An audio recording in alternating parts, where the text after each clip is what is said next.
Sa tanan, mga estudyante sa ICS, sa mga nag-organize sa ng event, sa mga supporters, sa supporters na ako, sa supporters sa Picas Party, may hapon nyo akong tanan. Ako di ay si William R. Asis. Isulti na ako akong ID number pero kabalo mo kung gusto na kong na ICS. 2009-26, blank blank.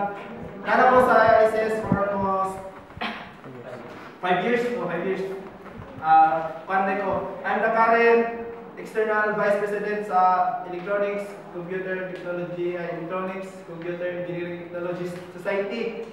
Dahil,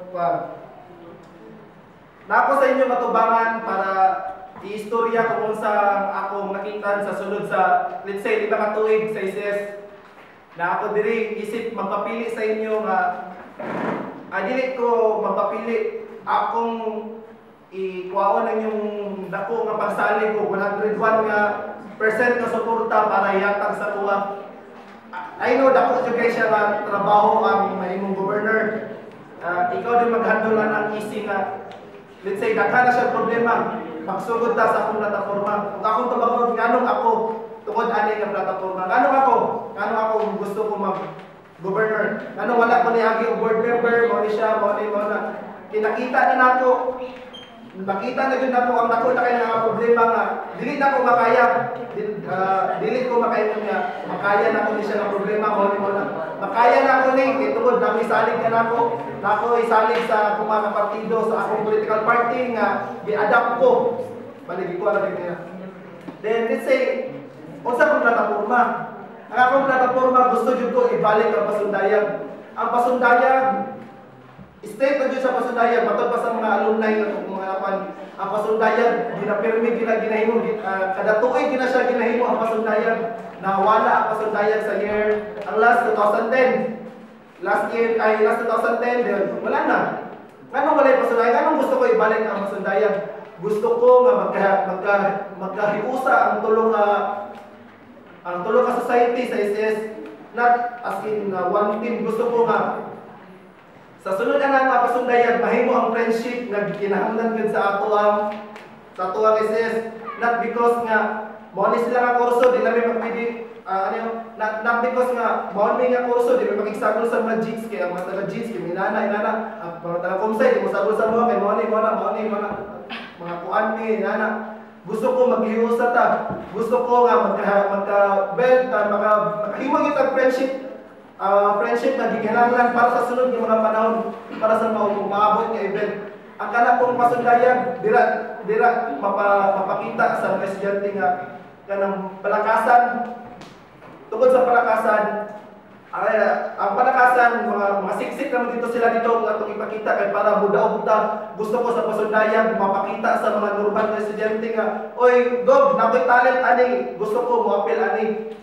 Kung since dili man ta masunod sa palakasan itungod na mo mong masiksik sa ato ang uban. Gusto ko within the college makikumpit ko ta. Nga koy kaya na ko ni makikumpit diri ba? Dili kay inanime makaya na mo nagkumpit ani siya. Then gusto ko mabalik yung pasundayan. Maningkamot ni, tabangan ni, gusto niya naman tabangan ni sa among mga head sa among party. Nga tabangan ni nga mabalik din na siya ng programa. Ug kay kaduha ang t-shirt. Nakabalo mo kung saan nga t-shirt? Wala no. Muna ang last nga t-shirt. Last nga t-shirt na mga paisis to. Kani nga t-shirt, dili ni siya makuan. Gusto ko inig kami na ang kung tabangan mi ninyo, suportaran, gusto ko masulod mi. Maghimo mi og programa nga makuan na mo ang t-shirt. Ang purpose man gyud para sa ko, ang purpose sa t-shirt para masuot nato during sa opening sa palakasan para mapakita nato sa ubang college nga oy nag-SS mi nagkumpleto mi nagkahiusa mi dili kay antod karon wala pang t-shirt di ba? Tagan na kaguban na gusto na nagisik na wala na bitaw nakabula na sa problema din. Biyaan ako ni nga statement sa inyo. Dili ko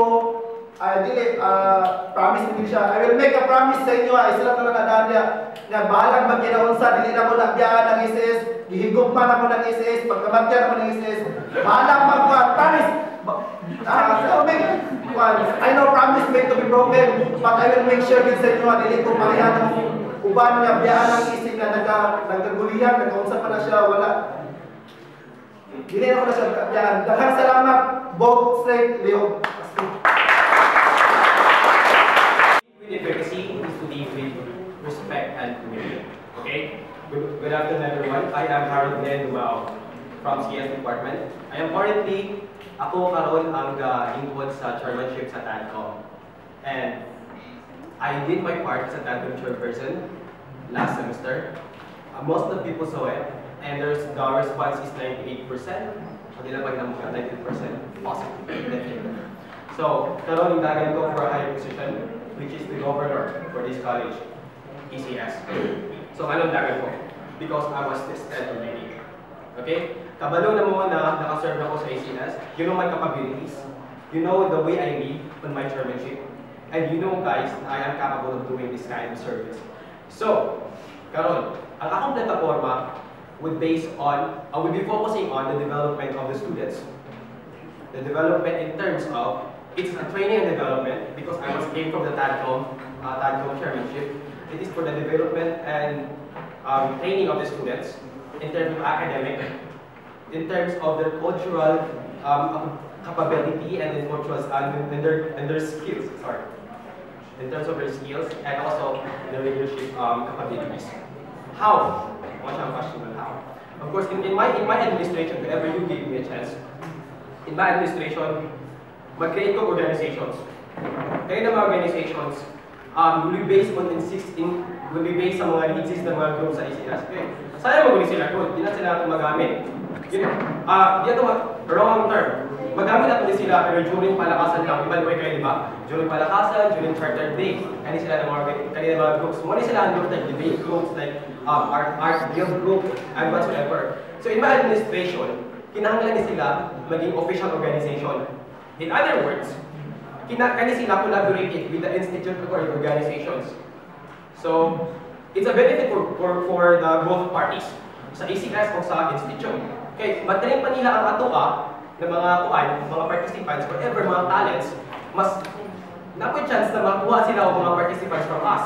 Diba? Official varsity or club members sa institute. It's a good thing. What's a good effect, ani? Ang good effect, ani, galit na tayo ang pasundayan. Ang igon niya assist. It's also part of my platform ng pasundayan. Ang question ng ganit, kita pa rin gusto ng pasundayan. But the thing is that, kung saan ang pasundayan na ma-establish yung tao, so we need to organize the people. And also the good effect of these organizations, you know what? Kahit dali lang po ng palakasan, dali lang po pang events.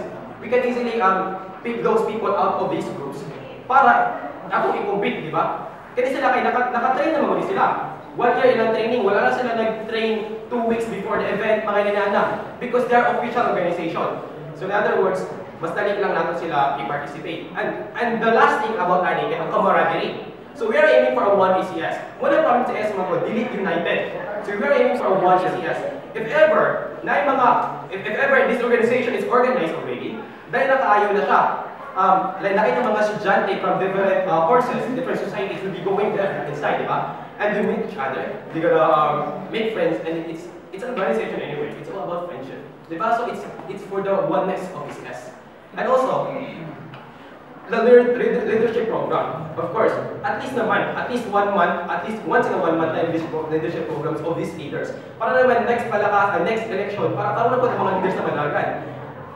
Whichever party sila maiwan, okay na siya kasi na-train sila na kanyang training program. And besides, we are aiming for academic excellence. It's for the molding of individual, actually. Dapat academically competitive ang mga students po. In other words, dili may gusto maalaw ang participant sa palakasan na mabagsak ang Math 17, mabagsak ang CEC 101. So we aim for a tutorial organization which most of the students who are capable to tutor these mga gusto mag-participate. It's only happening in the class. Why? Kaya natin i-direct. Since gamay na itong assessment kit, it's real because of Tingog. Salamat ka sa Tingog, gamay na assessment kit. Kinahanglan na itong IGP. Because of this organization, mas dali na ang IGP kag-organize na ang ECS. Diba? So don't forget to check my name in the ballot.